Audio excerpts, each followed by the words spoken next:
Sélectionner des cellules à l'intérieur d'Excel 2016 est quelque chose de très important, tout simplement car c'est de cette manière-là que vous allez indiquer à Excel quelles sont les cellules qui vous intéressent ou qui vont être concernées par n'importe quelle action que vous allez faire après, que ce soit une action très simple ou une action beaucoup plus compliquée. Il existe différents moyens pour sélectionner rapidement des cellules à l'intérieur d'une feuille de calcul.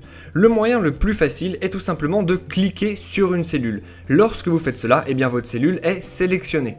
Si vous avez maintenant envie de sélectionner plusieurs cellules, eh bien vous pouvez tout simplement maintenir la touche de votre clavier commande si vous êtes sur Mac ou contrôle si vous êtes sur PC et aller cliquer sur d'autres cellules pour les sélectionner à leur tour. De cette manière-là, vous voyez que vous sélectionnez différentes cellules à différents endroits.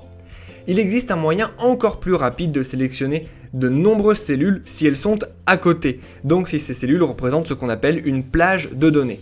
Pour faire cela, eh bien, il suffit de se mettre sur la première cellule que l'on veut sélectionner, de cliquer et tout en gardant son clic de souris enfoncé, d'aller vers les autres cellules que l'on a envie de sélectionner.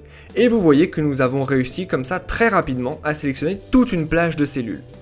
Exactement comme c'est le cas pour des cellules individuelles, vous pouvez également sélectionner plusieurs plages de cellules en une seule fois, tout simplement en maintenant la touche commande si vous êtes sur Mac à nouveau et contrôle si vous êtes sur PC de votre clavier, et en allant sélectionner une autre plage de cellules. De cette manière, vous voyez que vous pouvez sélectionner très rapidement des données. Une fois que vous avez terminé, pour désélectionner, il vous suffit simplement de cliquer n'importe où ailleurs à l'intérieur de votre document et vous allez tout simplement sélectionner une autre cellule.